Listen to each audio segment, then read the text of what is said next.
prayed. I went to church or I prayed at home by myself, and I prayed. And I never gave up hope. And I think that was the number one ingredient, is you have to have your mind prepared for this journey, because it can be discouraging if you allow it to take you down that road. But instead, I stayed on the high road and I prayed. I also had started, years ago, I started a holistic lifestyle, but I just ramped it up when I started my fertility treatment. For example, these are some of the things that I've done. And if this sounds a little rushed and you need me to elaborate, again, contact me. But I only have a certain amount of time to squeeze everything into this tiny video. So these are some of the changes that I've made. And I believe it made a significant improvement, because after I made the changes, of course, I got pregnant. This is what I did for holistic health. I changed the products that I would use. For example, products I would use on my body, like nail polish.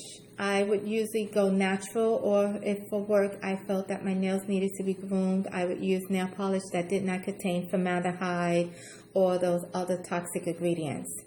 I would also use soaps and cleaning products in my house that is earth-friendly and biodegradable and did not contain any harsh detergents. Like the soaps that I use were all natural. The lotions that I use, the soaps that I use on my body, the soaps that I use on dishes. For example, the dishwasher that I purchased, I think it's called 7th Generation. I use the toilet tissue that I use. I made sure it didn't have dyes from bleach or chlorine. Tampons even, I made sure that it was natural cotton and it didn't contain a lot of the chemicals that are in the tampons or the sanitary napkins.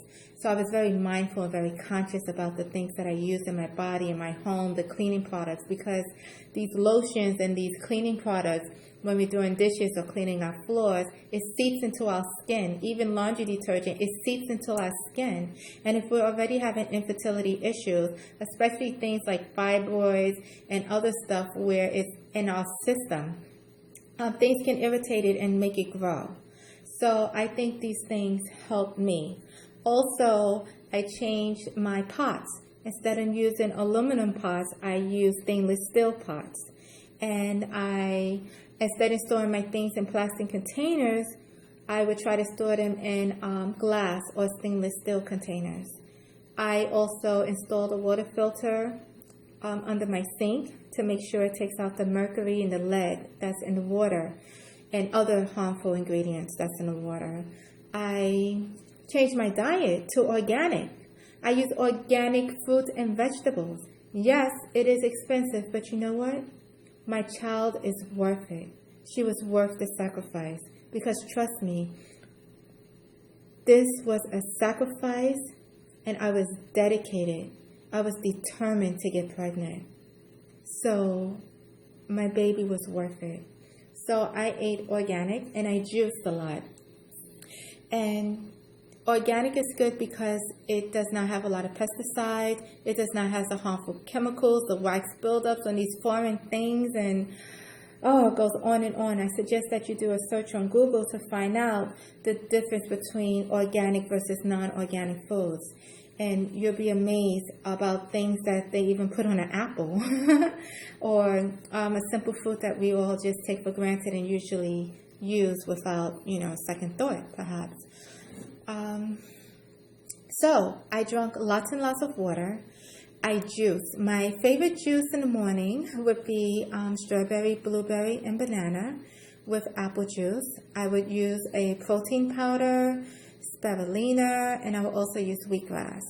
That worked for me.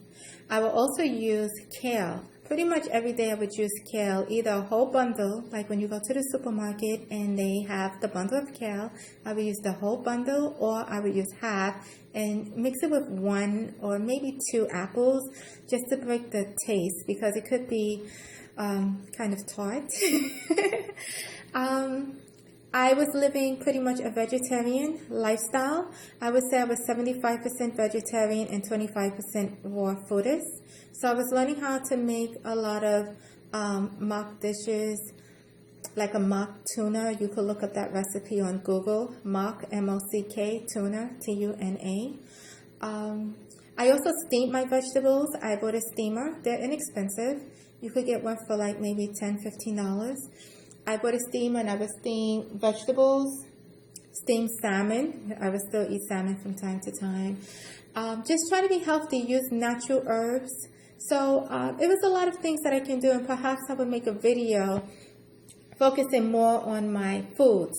Like I will prepare a couple of dishes just to help people who are not used to holistic health get an idea of what I actually prepared. So I would do that. I also, okay, let me start from the beginning. This is what I did in the mornings. In the mornings, I would wake up at around 4 or 5 in the morning. I would start doing prayers. I would pray. I would pray for a child. I would pray for a healthy pregnancy. I would pray for my womb to be strong and vibrant. I would pray that my child is growing strong inside me. I would pray to be a very good mother and to be guided, to give my daughter love, support. I prayed for wisdom and guidance and direction.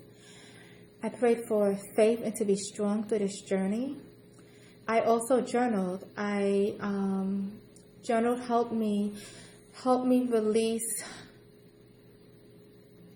forgiveness onto people. There was a lot of people in my past who have hurt me, and I subconsciously was holding on to that pain, and I learned to let it go. I learned to let it go in spite of how bad they have hurt me.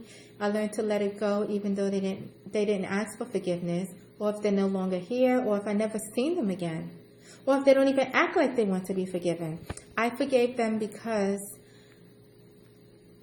I needed to. I honestly believe that a lack of forgiveness causes blocks and cause health issues, and it causes things to be stagnant in our lives. So if you have some resentments or some anger issues, I would suggest that you find ways and techniques on letting it go, because that can remove a block, and it could be that block that's causing your infertility. Emotional blockage. And to me, emotional blockage can also cause physical illness. So for me, when I learned to really let things go and really forgive people who really hurt me, hurt me to my soul, hurt to the core, I had to release it, because it was more important that I have a child.